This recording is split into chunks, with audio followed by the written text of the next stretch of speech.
Thanks a lot, Nandi. So, President Cyril Ramaphosa is facing the state capture inquiry today. His testimony is being divided into two parts. The focus on the first 2 days of his appearance is on ANC issues and cadre deployment. He'll then appear again next month to speak as the president of the country. NCA anchor Tumelo Motutwane and reporter Sipamandla Goge are there and join us now. Over to you. Tell us more what we can expect today, Tumelo. Absolutely. Jane, as mentioned before, we are in Parktown in Johannesburg, right here in Braamfontein. I'm joined by my colleague, Sipamandla Goge, senior reporter at ENCA. Good morning to you, colleague. I mean, quite an important day, I suppose, not only for South Africans to hear from a sitting president. You know, this is the first time since 1998 when Nelson Mandela, in his capacity as the president, sat during a commission pertaining to rugby issues. But now, Cyril is sitting as ANC head. What is the significance of this day, not only for him, but for the ANC? Well, it's important because the ANC is the governing party. For now, he is the most important political witness when it comes to this commission of inquiry into allegations of state capture. Remember, he has taken a posture of supporting the work of this commission, despite his predecessor, former President Jacob Zuma, deciding to snap the commission, saying he will not participate any further.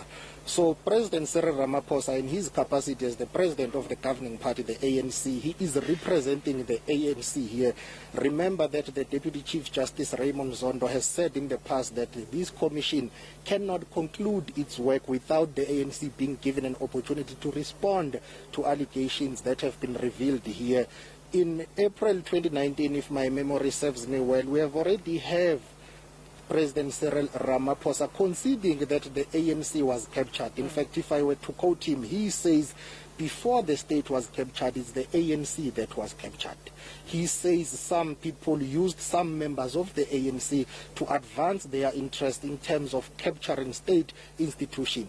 That was significant back then because he was on a campaign trail and he did say evidence will play out in the Zondo Commission.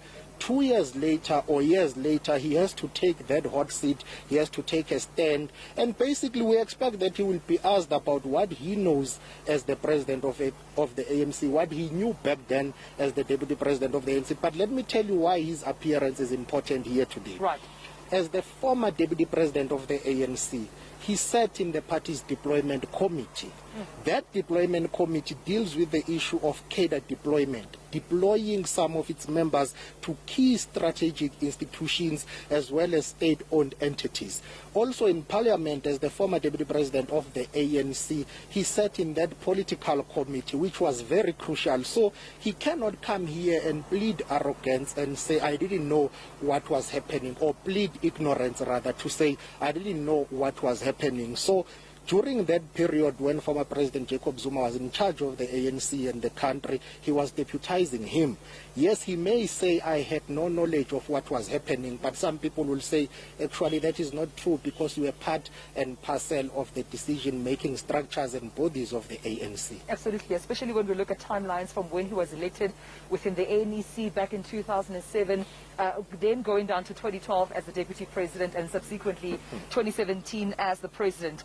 Sipamandla, does his appearance today sort of give credibility and legitimacy to the Commission's work? Because Zondo did mention that there's absolutely no way that the Commission can conclude its work without the presence of the ruling party, without the ANC president as well as the head of state coming to testify.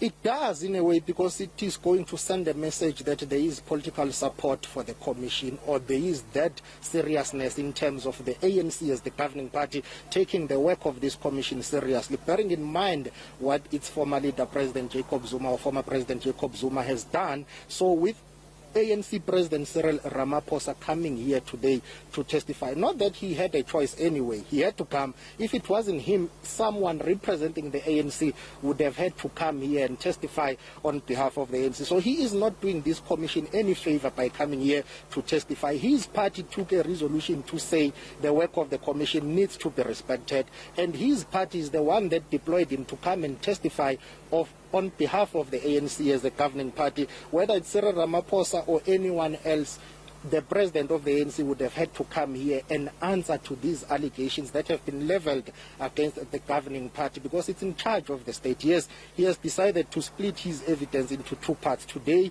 and tomorrow he is coming here in his capacity as the president of the ANC. He has considered that the ANC was captured, even though the party's chairperson, Gwede Mantashe, testifying here, said no, it's not the ANC that was captured. Some members of the ANC were captured. So what is he going to say today? Yeah. Yes, this appearance is very important, not only for the ANC, for Cyril Ramaphosa, as well as for South Africa as a whole, as later on he will be testifying in his capacity as the state president. Yeah, when we touch on that and also look at, some of the members of the ANC that have been implicated in state capture, we're looking at the chairperson of the ANC, Gwede Mantashe, making that statement that the ANC is not captured.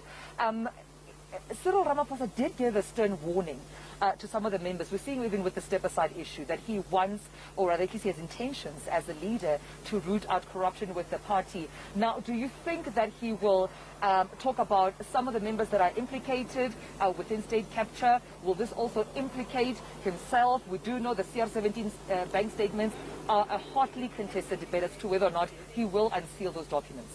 Let me tell you one thing. Knowing Cyril Ramaphosa, I can tell you that he will not drop any bombs here today. Cyril Ramaphosa will come here, be diplomatic as always. Cyril Ramaphosa will try to protect the ANC.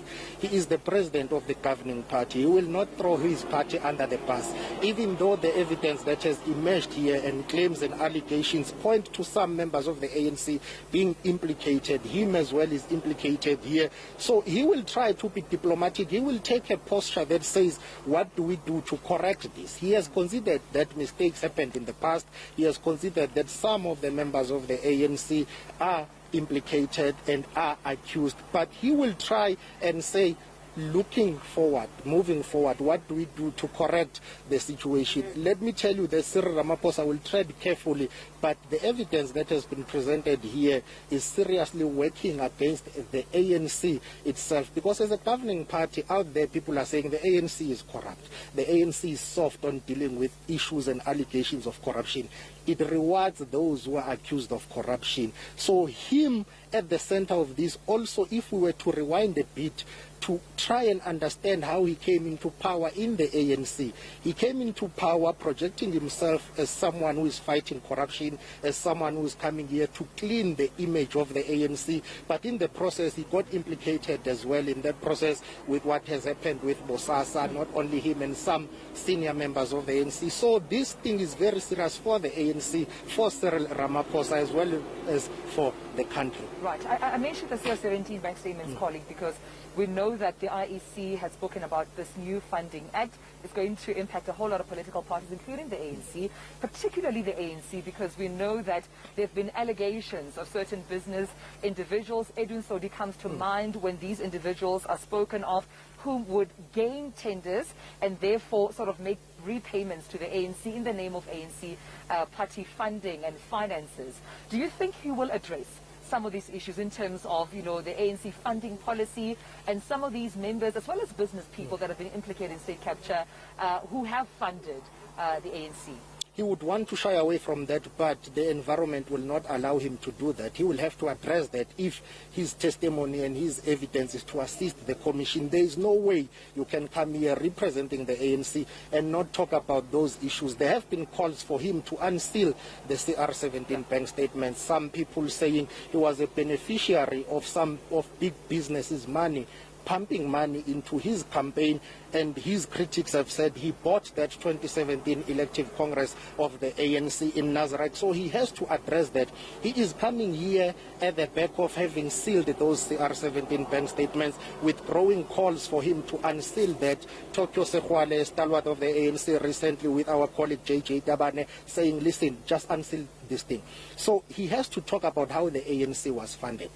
Remember, when you talk about state capture, you cannot divorce state-owned entities and how big business got tenders there and funded the ANC. The rot in state capture was in Transnet, was in Prasa, was in Denel. And some people who got state tenders were funding the ANC. The ANC is a broke organization. They don't have money. They rely on donations and funding. And they rely on state resources for them to be funded. Yes, there have been allegations that some people pumped in a lot of money. So he has to open up and be frank about it. If he doesn't address that, and if he doesn't address the issue of the CR17 funding, as well as how the ANC as the organization has been funded, then his testimony will not help the commission. We'll go back to studio in just a moment, but before we do, we know that we will not be alone. Besides the members of the media joining us, opposition leaders and parties will be coming here today, amongst them being the DS John Steenhuisen as well as COPE, who have, through a statement, mentioned that they will be protesting today. What is the significance of opposition parties? Because for the longest time, we have heard numerous calls from them saying that the president, or rather even in his capacity as ANC leader or as head of state, needs to appear at the Zondo Commission. It's very significant, despite the fact that it's going to be a political show, but it's to be expected. You have the president of the governing party appearing at the Zondo Commission, which is significant politically. Yeah. But remember, opposition political parties will have to play their role. Let's give it to them. They've been very consistent in parliament during former President Jacob Zuma's tenure to say something is wrong. They've been calling for parliament to play its oversight role. We had here the Speaker of the National Assembly, Thandi Modise, conceding that yes, they should have done more in parliament in terms of oversight, because remember, all these state entities that were captured, they've got portfolio committees in parliament that report to them, that need to play oversight. So the presence of those parties here protesting today is very significant. It will put pressure on Cyril Ramaphosa also to think twice about what he will tell the commission, because remember, when he goes back to parliament, some of them will pick up on the evidence that he would have presented here today. They will question him on that. So they will be watching this closely, because when they go back to parliament, he may face further questions. And remember, he will be under oath at the Zondo Commission. Yeah. Whatever he says here can and will be used against him in parliament when those parties play their role there. You mentioned quite an important statement there. The president will be under oath, and you remind me of, his sentiments that he shared, that the ANC is captured. This contradicts what the chairperson of the ANC, Gwede Mantashe, said, that the ANC is not captured. So with that being said, let's take a look at this package, of course, compiled by my colleague here, Siphamandla Goge, with, of course, those utterances from the president.